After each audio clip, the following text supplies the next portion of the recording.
नमस्कार, मैं हूं सुबोध मिश्रा। कृषि भूमि में एक बार फिर आपका स्वागत है। और जैसा कि हम हर बार कमोडिटी लेते हैं कोई ना कोई और अपने एक्सपर्ट्स के साथ बात करते हैं, इस बार भी हम बात करते हैं। और शुरुआत करते हैं। हमारे साथ कमोडिटी एक्सपर्ट अजय केडिया जी हैं, जो केडिया एडवाइजरी के डायरेक्टर भी हैं। और केडिया जी जो हैं वो कमोडिटी किंग भी कहलाते हैं। और पक्की बात है कि हर बार की तरह इस बार भी हम शुरू करते हैं सोना और चांदी को लेकर के। सर, सबसे पहले तो कृषि में स्वागत है। बहुत बहुत धन्यवाद सुबोध जी, मुझे बुलाने के लिए। सर, आज जो जो सोना और चांदी है, सोना और चांदी ने जबरदस्त जो दौड़ लगाई है, रेस लगाई है। सर, मुझे याद आ रहा है तकरीबन मेरे ख्याल से 6 महीने 8 महीने पहले ही हम लोग वो बात कर रहे थे जब 60,000 के आसपास थी चांदी, और सोना भी 1 लाख के अंदर था। लेकिन जिस तरह की रफ्तार लगाई है, सर क्या लगता है ये रुकेगी, थमेगी रफ्तार, या फिर ये लोगों की धड़कनें और बढ़ाएगी?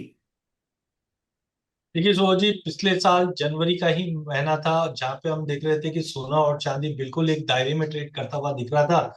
बट जिस ढंग से हमने देखा कि चांदी के अंदर क्रिटिकल मेटल की लिस्ट में डोनाल्ड ट्रंप आने के बाद क्रिटिकल मेटल की लिस्ट में चांदी को डाला गया।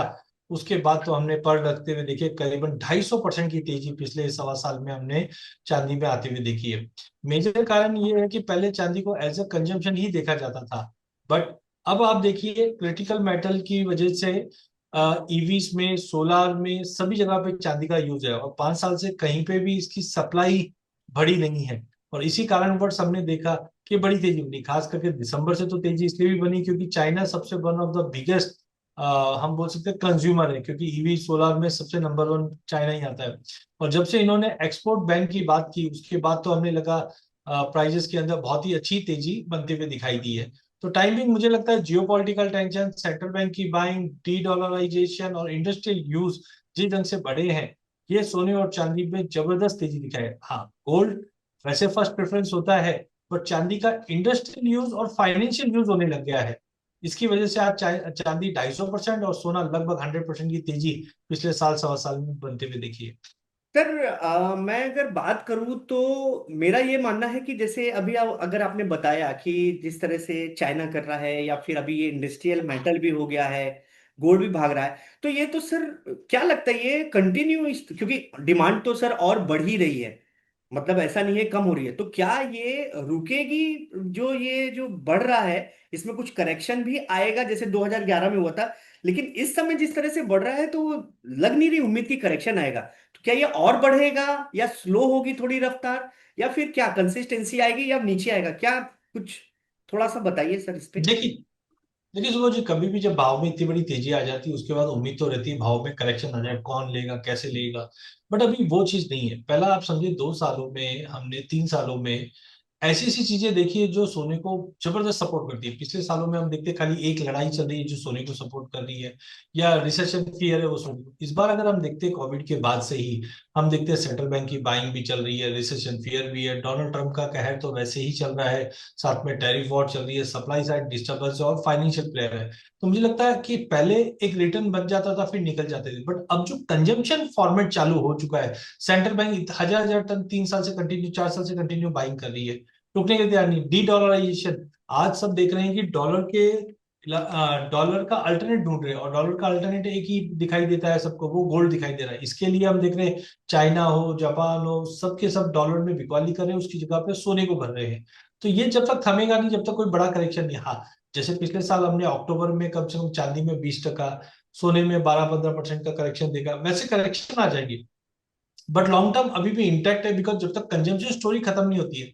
हाँ, अभी रिसेंटली हमने देखा चाइना के सोलार मैन्युफैक्चरिंग की सबसे बड़ी कंपनी लॉन्गी ने कहा कि जिस ढंग से चांदी के भाव बढ़ गए हैं, हम चांदी से अब कॉपर में शिफ्ट कर लेंगे। तो ये स्ट्रक्चर चेंज होगा, टेक्निकल चेंज होगा, तब जाकर हम देखेंगे कि चांदी थमेगी। ऐसा नहीं है कि कोई भी कमोडिटी में इतनी बड़ी तेजी आती है तो कंटिन्यू रहती है। उदाहरण के तौर पर प्लेटिनम है। प्लेटिनम 2008 में $2300 था, फिर हमने देखा ऊंचे भाव के चलते प्लेटिनम सब्स्टिट्यूट बन गया, और जैसे ये सब्स्टिट्यूट बना, प्लेटिनम क्रैश करके 650 आ गया।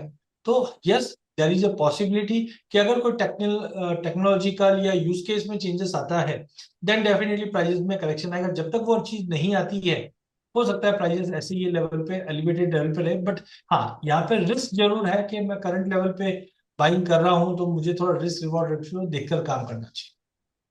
सर अच्छा, फटाफट हम जानना चाहेंगे सर, अगले 3 महीने 6 महीने की अगर हम बात करें, साल भर की तो नहीं, लेकिन 3 महीने 6 महीने की बात करें तो क्या सिचुएशन रहेगी, या क्या सजेस्ट करेंगे कि आगे का किस तरह से रहेगा इसका फ्यूचर? देखिए, आगे में मुझे लगता है सबसे इम्पोर्टेंट जो रहेगा ना, वो मोस्ट प्रॉब्ली डोनाल्ड ट्रंप का अपडेट रहेगा। जिस ढंग से डोनाल्ड ट्रंप के अंदर हमने देखा कि टैरिफ के ऊपर कल तक बता रहे थे कि हम 27% 25% टैरिफ तक लगा देंगे यूरोप में, और आज बोलते हैं कि नहीं, हम उस पर बातें करेंगे। तो अनलेस डोनाल्ड ट्रंप की क्लैरिटी नहीं आएगी, ये अनसर्टेनिटी कंटिन्यू रहेगी। तो मुझे लगता है यस, टेक्निकली एक करेक्शन जरूर ड्यू है, जहाँ पे मैं देखता हूँ कि समझो 15-20% का करेक्शन गोल्ड में, और 25-30% तक का करेक्शन चांदी में आ जाए। बट जब तक डोनाल्ड ट्रंप है, डर है और टैरिफ वॉर है, मार्केट में तेजी जारी रहेगी। बट यहाँ से आगे के टारगेट कितने होंगे, वो बोलना बहुत डिफिकल्ट है, क्योंकि जितना हम सोचते थे कि भाई 2 लाख होगी, 2 लाख भी हो जाता है, 2.5 लाख भी हो जाता है, 3, 3.5, तो स्पीड बहुत ज्यादा है। तो मुझे लगता है as of now dollar terms में $116 का चांदी में एक टारगेट हम टेक्निकल चार्ट्स पे दिखाई देता है, और सोने में हम देख रहे हैं $5100 का। लेकिन ये लेवल पे बाइंग सजेस्टेड नहीं है। हाँ, बाइंग करनी है तो एसआईपी द्वारा कीजिए, हर महीने थोड़ा थोड़ा बाई कीजिए, ताकि 4-6 महीने में अगर करेक्शन आ भी जाता है तो उसका बेनिफिट मिल जाए। बट करंट लेवल पे लमसम बाइंग नहीं करनी चाहिए, थोड़ा वेट करना चाहिए। सर एक आखिरी सवाल पूछूं, क्योंकि समय बहुत कम है, लेकिन बस मन में आया कि थोड़ा हाइपोथेटिकल हो सकता है, क्या सोना 2 लाख तक पहुंचेगा? अभी इस साल की अगर बात करें, 2 लाख तक भी टच कर सकता है जिस तरह से भाग रहा है? देखो फ्रेंड, बिल्कुल देखिए, अगर हम साल 1.5 साल पहले की बात करें तो 50,000 का भाव था, तब किसी ने नहीं सोचा था कि लाख भी हो सकता है क्या। तो हमने देखा 1.5 साल के अंदर लाख भी हुआ, लाख का 1.5 लाख भी हुआ। तो गिवन डेट कि जब तक कोई नई करेंसी या जैसे ये बाइंग चल रही है ये ऊपर नहीं आता है, तब तक हाई पॉसिबिलिटी हम चले जाए। लेकिन साल भर के अंदर थोड़ा डाइजी लगता है, 2 साल के अंदर फिर भी इन्फ्लेशन बढ़ रहा है तो वो मिल जाए, लेकिन टाइमिंग थोड़ा सा कॉशियस है। Okay sir.